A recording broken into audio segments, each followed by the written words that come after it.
Assalamualaikum warahmatullahi wabarakatuh. Perkenalkan, nama saya Rizky Pratama. Di sini saya akan menjelaskan tentang deadlock. Apakah deadlock itu? Deadlock adalah suatu kondisi di mana dua proses atau lebih saling menunggu proses yang lain untuk melepaskan resource yang sedang dipakai. Karena beberapa proses itu saling menunggu, maka tidak terjadi kemajuan dalam kerja proses-proses tersebut. Jadi deadlock ialah suatu kondisi di mana proses tidak berjalan lagi ataupun tidak ada komunikasi lagi antar proses. Resource deadlock. Yang dimaksud dengan resource deadlock ialah deadlock bisa terjadi pada saat proses akan mengakses objek secara tidak semestinya. Objek tersebut dinamakan sumber daya. Sumber daya ada dua jenis, yaitu yang pertama printable, yang kedua non-printable. Printable ialah sumber daya dikatakan printable jika sumber daya tersebut dapat diambil dari proses yang sedang memakainya tanpa memberi efek apapun pada proses tersebut. Yang kedua, non-printable. Pada sumber daya jenis ini, sumber daya tidak dapat diambil dari proses yang sedang membawanya karena akan menimbulkan kegagalan komputasi.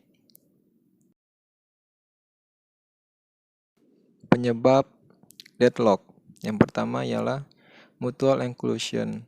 Kondisi di mana hanya ada satu proses yang boleh memakai sumber daya dan proses lain yang ingin memakai sumber daya tersebut harus menunggu hingga sumber daya tadi dilepaskan atau tidak ada proses yang memakai sumber daya tersebut. Yang kedua ialah hold and wait, yang mana proses yang sedang memakai sumber daya boleh meminta sumber daya lagi, maksudnya menunggu hingga benar-benar sumber daya yang diminta tidak dipakai oleh proses lain. Hal ini dapat menyebabkan kelaparan sumber daya sebab dapat saja sebuah proses tidak mendapat sumber daya dalam waktu yang lama. Yang ketiga, no preemption, yang dimana sumber daya yang ada pada sebuah proses tidak boleh diambil begitu saja oleh proses lainnya. Untuk mendapatkan sumber daya tersebut, maka harus dilepaskan terlebih dahulu oleh proses yang memegangnya. Selain itu, seluruh proses yang menunggu dan mempersilahkan hanya proses yang memiliki sumber daya yang boleh berjalan.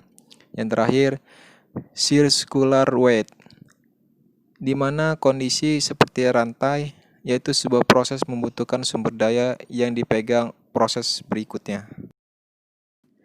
Starvation. Starvation adalah kondisi yang biasanya terjadi setelah deadlock.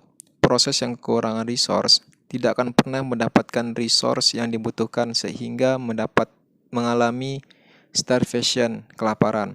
Starvation dapat terjadi pada proses penjadwalan yang menggunakan prinsip proses yang paling cepat diselesaikan didahulukan seperti pada shortest job first dan penjadwalan prioritas. Karakteristik starvation. Karakteristiknya dapat terjadi pada proses penjadwalan yang menggunakan prinsip proses yang paling cepat diselesaikan didahulukan seperti pada shortest job first dan penjadwalan prioritas. Perbedaan deadlock dan starvation. Deadlock adalah suatu kondisi di mana sekumpulan proses tidak dapat berjalan kembali akibat kompetisi memperebutkan sumber daya. Sedangkan starvation adalah kondisi yang biasanya terjadi setelah deadlock.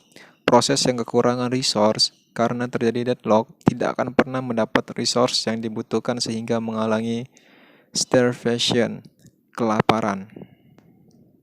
Metode mengatasi deadlock. Yang pertama, mengabaikan masalah deadlock. Yang kedua, mendeteksi dan memperbaikinya. Yang ketiga, menghindari deadlock, avoidance. Yang keempat, pencegahan deadlock. Mengabaikan masalah deadlock. Yang pertama, menghadapi deadlock dengan berpura-pura tidak ada masalah apapun. Yang kedua, dipakai jika yakin deadlock akan sangat jarang terjadi dan biaya untuk deteksi atau pemulihan deadlock tinggi. Deteksi. Deteksi deadlock adalah teknik untuk menentukan apakah deadlock terjadi serta mengidentifikasi proses-proses dan sumber daya yang terlibat deadlock. Perbaikan. Yang pertama, preemption. Mengambil sementara sumber daya dari proses yang menggunakannya dan sangat sulit dilakukan. Yang kedua, menghentikan proses yang menyebabkan deadlock. Deadlock avoidance. Digunakan informasi tambahan tentang bagaimana sumber daya diminta Dan algoritma deadlock avoidance secara dinamis memeriksa status sumber daya yang dialokasikan untuk menjamin tidak pernah terjadi kondisi menunggu sirkular. Pencegahan deadlock atau prevention. Yang pertama, sedapat mungkin tidak mempergunakan mutual exclusion. Yang kedua, jika proses sedang memegang sumber daya tertentu, untuk pemerintahan berikutnya, proses harus melepas dulu sumber daya yang dipegangnya. Yang ketiga, tiap proses harus meminta sumber daya yang diperlukan secara sekaligus dan tidak berlanjut sampai semuanya diberikan.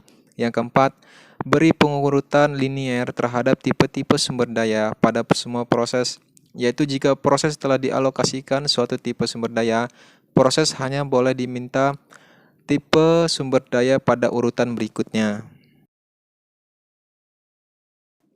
Baiklah, sekian presentasi yang dapat saya sampaikan. Saya akhiri. Wabillahi taufiq wal hidayah. Wassalamualaikum warahmatullahi wabarakatuh.